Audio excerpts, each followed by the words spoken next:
Привет, меня зовут Дмитрий, и вновь наш канал, посвященный печному оборудованию, с вами. Сегодня нам предстоит знакомство с очень интересным итальянским брендом компании Edil Камин, которая вот уже целых 50 лет занимается производством и продажей отопительного экологического оборудования в Европе. Камины, котлы. И самое интересное, что у компании Edil Камин каждый из этих сегментов делится на три составляющие. Это печи, камины и котлы дровяные, это камины, печи и котлы на пеллетах и тепловое оборудование с водяным контуром. Если дрова для нас слово знакомо, или по крайней мере большинство людей представляет, что это такое, то пеллеты для нас понятие новое, поэтому предлагаю немного уделить этому термину внимание. Или как мы видим, топливные пеллеты — это специальные цилиндрические гранулы, которые изготавливаются из переработанного дерева, то есть вторичное сырье. Такой вид топлива очень распространен сейчас в Европе, где модно и в приоритете заботиться об экологической ситуации на нашей планете.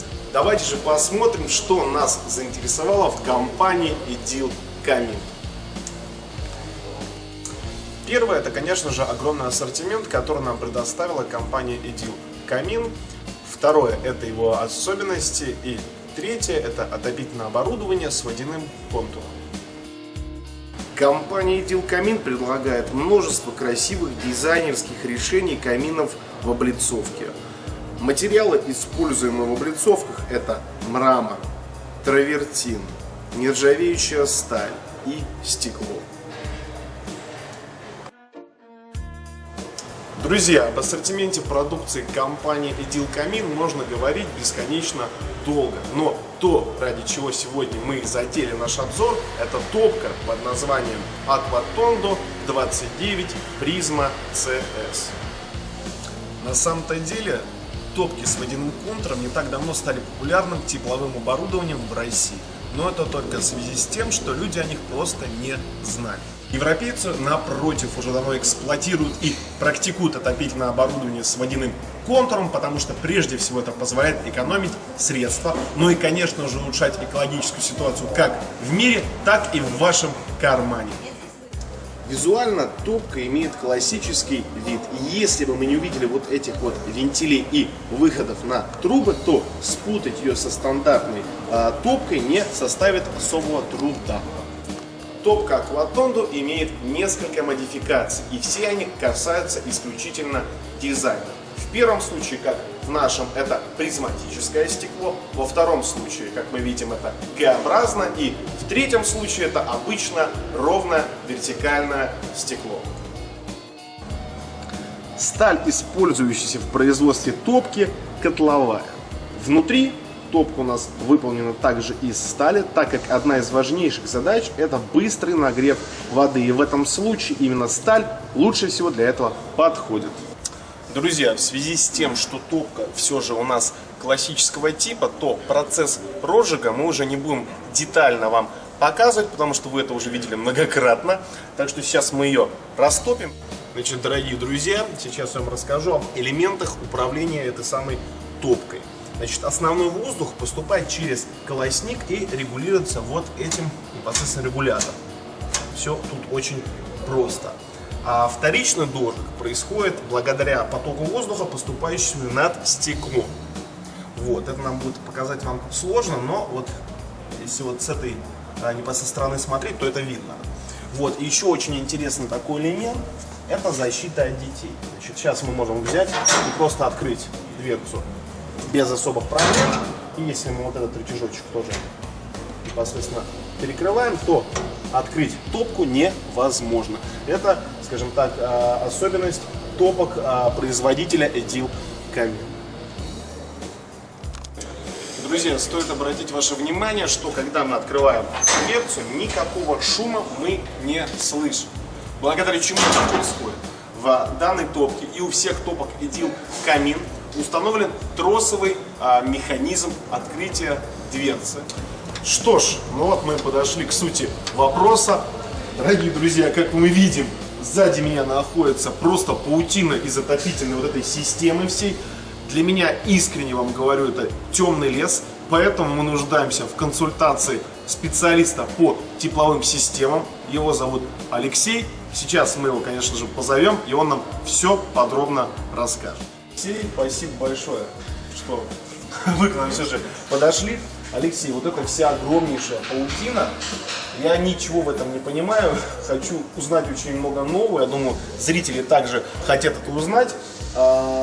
Предлагаю это делать таким образом. Я вот на что-то буду указывать непосредственно, вы вот насчет этого будете комментировать непосредственно. Но я предлагаю, когда вам дать вводное слово какое-то, чтобы непосредственно начать. Ну, Дмитрий, прежде всего здесь все просто, ничего сложного нету.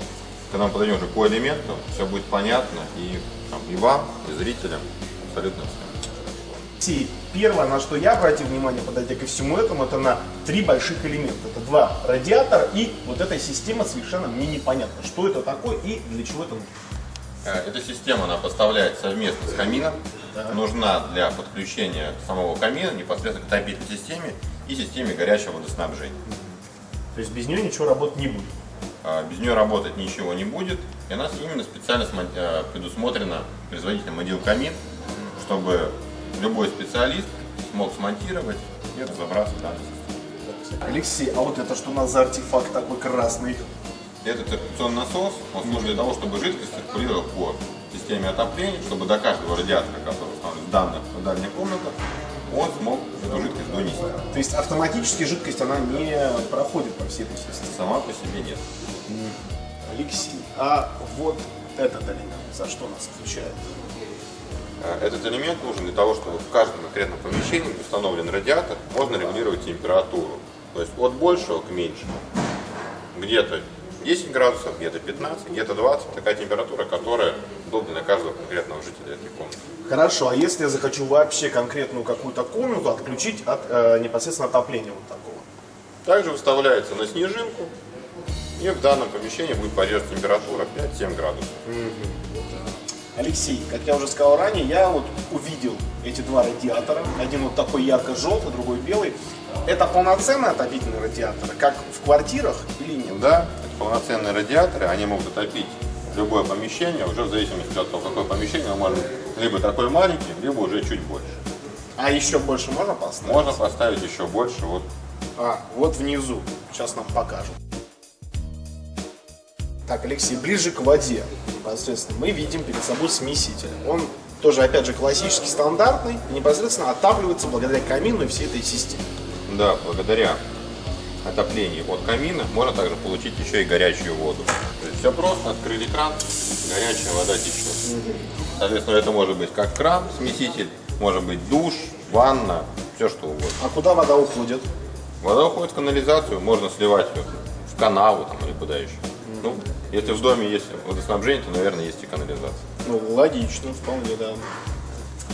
А вот этот пульт управления, он за что отвечает, как он вообще называется? Это называется программатор. Он служит для того, чтобы управлять всей отопительной системой и системой горячего водоснабжения.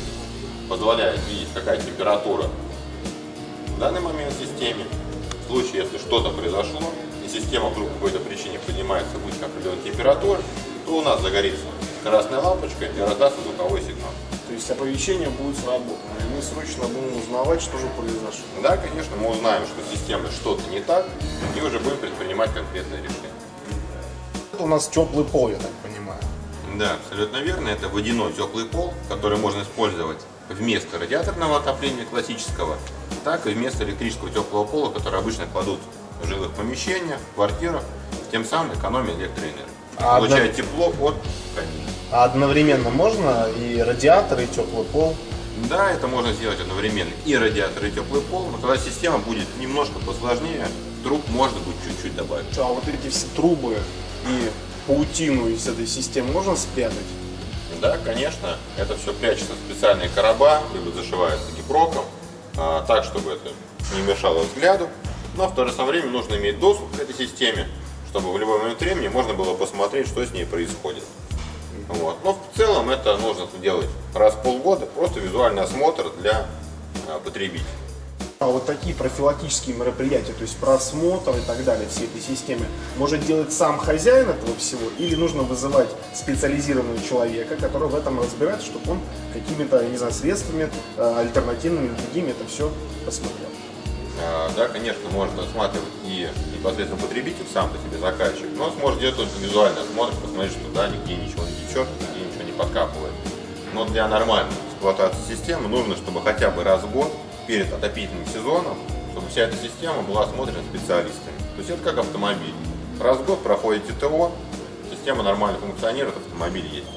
Алексей, я вот когда проходил мимо вот этого большого, скажем так, бака, я не знаю, или что это такое, я увидел, что он подсоединен ко всей этой системе. Вот что это такое, за что это отвечает, и можно ли без него вообще, чтобы вся эта система существовала?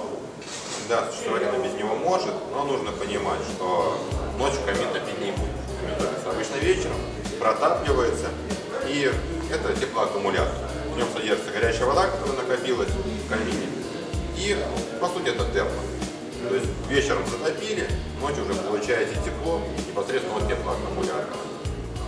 Алексей, вот это красный непосредственно предмет цилиндрической формы, что это и за что он отвечает? Это расширительный бак, который ставится в дополнение уже к существующему в монтажном наборе. Он служит для того, чтобы, когда вы увеличили объем системы, поставив термос, что принимать на себя расширение. То есть, чем больше вы накопили в термосе, тем, соответственно, больше будет этот бачок. Это своего рода элемент безопасности. То есть, без него лучше не реализовывать эту систему? Да, конечно, если добавляете объем системы, добавляйте расширительный бак. Хорошо, а вот такую вещь, она же уже не с камином поставляется? Она уже поставляется дополнительно теми, кто устанавливает теплоаккумулятор и монтирует целиком всю эту систему. Алексей, а вот это, не знаю, это несколько трубок, вот они тоже подключаются у нас к камину. Что это такое?